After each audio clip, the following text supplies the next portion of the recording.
જ્યારે આ દુર્ઘટના બની ત્યારે મને સમાચાર મળ્યા, હું બહાર હતી, પરંતુ તરત ને તરત મેં કલેક્ટર, મ્યુનિસિપલ કમિશનર અને પોલીસ કમિશનર સાથે વાત કરી અને તાત્કાલિક બધા જ ત્યાં પહોંચી જાય અને જે કાંઈ કાર્યવાહી કરવાની હોય સંપૂર્ણ કાર્યવાહી ત્યાં કરે.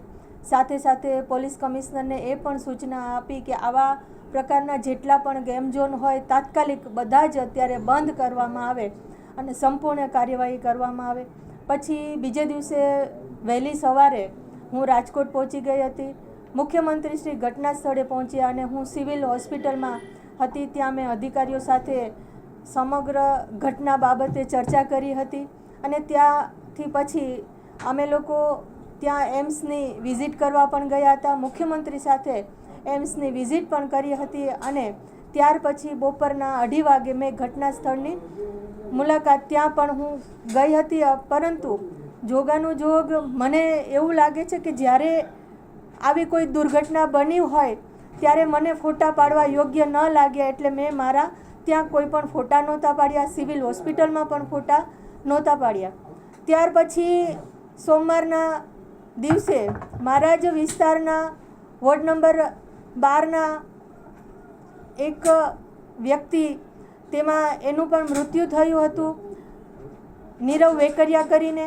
એના પરિવારને પણ મળવા ગઈ, એને પણ સાંત્વના આપી. ત્યાર પછી મારા વિસ્તારનું કોટા સાંગાણી તાલુકાનું ખરેડા ગામ છે, એ ખરેડા ગામમાં પણ સત્યપાલ કરીને એક યુવાનનું મૃત્યુ થયું આ દુર્ઘટનામાં, એમના પરિવારને પણ મળી હતી. ત્યાર પછી લોધિકા તાલુકાનું સાંગણવા ગામ છે, ત્યાંના જીતુબા કરીને છે, એમના પરિવારના પણ 5 વ્યક્તિ આ દુર્ઘટનામાં એક્સપાયર થયા હતા. એમની સાથે પણ સતત હું ફોનમાં સંપર્કમાં હતી. આમ સમગ્ર દુર્ઘટના દરમિયાન હું લોકોની વચ્ચે હતી. ત્યારબાદ સીટની રચના કરી. મુખ્યમંત્રી સાથે એક મીટિંગ પણ આ બાબતે મેં ગાંધીનગર કરી. સીટની રચનામાં એક પણ ગુનેગારને છોડવામાં નહીં આવે. જ્યારે આટલા બધા લોકોએ 27 લોકોએ પોતાના જીવ ગુમાવ્યા છે, ત્યારે એક મહિલા તરીકે મને પણ દુઃખ છે. હું પણ એક માં છું, મને પણ તકલીફ થાય છે કે જ્યારે આપણને થોડીક પણ વરાળ અડે અને આપણો હાથ બળી જાય છે, કેટલી તકલીફ થાય છે. ત્યારે આજે આટલા લોકોએ પોતાનો જીવ ગુમાવ્યો છે, સીટની રચના પણ થઈ છે અને કોઈ પણ ગુનેગારને છોડવામાં નહીં આવે. મુખ્યમંત્રી પણ એ દિશામાં કામ કરી રહ્યા છે અને સીટ પણ એ દિશામાં કામ કરી રહી છે. ભાઈ, મેં વાત કરી જેમ કે જ્યારે દુર્ઘટના બની એ સમયે હું અહીંયા હાજર નહોતી, પરંતુ હું બીજા જ દિવસે સવારે અહીંયા પહોંચી ગઈ હતી. સૌથી પહેલાં હું સિવિલ ગઈ હતી, જે મેં વાત કરી. ત્યાર પછી હું એમ્સમાં ગઈ હતી અને જે પરિવારને હું સાંત્વના આપવા ગઈ હતી, મને ત્યારે એવું યોગ્ય ન લાગ્યું કે મારે ત્યાં ફોટો પાડવો જોઈએ, પરંતુ જે પરિવારનું દુઃખ છે એ જ દુઃખ મને દુઃખ છે. અને અમુક લોકો દ્વારા એવું ચલાવવામાં આવ્યું કે બેન રાજકોટમાં નથી, પરંતુ જ્યારથી આ ઘટના બની એના બીજા જ દિવસથી હું અહીંયા રાજકોટમાં છું અને મારાથી બનતી તમામ કાર્યવાહી અધિકારીઓ સાથે સંપર્કમાં છું. જ્યારે DNA ટેસ્ટ થયા, DNA ટેસ્ટ માટે પણ સતત ને સતત ગાંધીનગર અને કલેક્ટર સાથે ચર્ચા કરતી હતી અને જે લોકોના મૃત્યુ થયા હતા એના મૃતદેહ એના પરિવારને મળી જાય એના માટે પણ હું સતત ને સતત ચિંતા કરતી હતી. હું જાહેર જીવન છોડી દઈશ ભાઈ.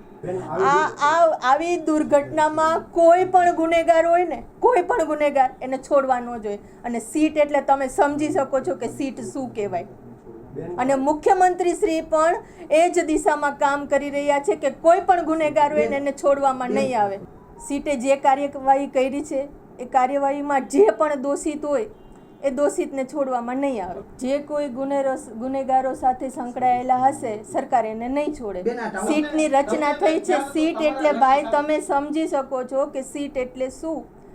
સતત તમે સીટની કાર્યવાહી જે થાય છે તમે આખો દિવસ મીડિયાને બતાવો છો, મીડિયાના માધ્યમથી લોકોને તમે જાણકારી આપો છો. એટલે સીટની રચના થઈ છે.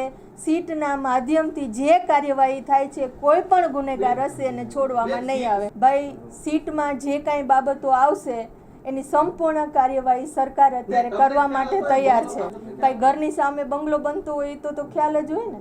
અત્યારે જે દુર્ઘટના બની છે ને ભાઈ, એ દુર્ઘટના પછી સીટની રચના થઈ છે અને જે ગુનેગારો હશે અને ગુનેગારો સાથે જે પણ કોઈ સંકળાયેલા હશે એને છોડવામાં નહીં આવે. જે કોઈ સંકળાયેલા હશે બધાની સામે સરકાર કાર્યવાહી કરશે. ભાઈ મેં તમને વાત કરી કે જે કોઈ ગુનેગારો હશે, ગુનેગારોને સરકાર અત્યારે છોડવા માંગતી નથી. ભાઈ આટલી મોટી દુર્ઘટના બની છે, મીડિયા સુધી તમે પોઝિટિવ બધા સમાચારો પહોંચાડો છો. હું તમને બધાને બે હાથ જોડીને વિનંતી કરું છું કે તમે જે પ્રમાણે તમારી કાર્યવાહી કરો છો લોકોનો, તો મીડિયા એટલે એક લોકોનો અવાજ છે અને એ અવાજને તમે લોકો સુધી પહોંચાડો. સાંજ સમાચાર ફેસબુક પેજને લાઇક કરો, વિડીયો શેર કરો અને વધુ વિગતવાર સમાચાર માટે sanssamachar.net વિઝિટ કરો.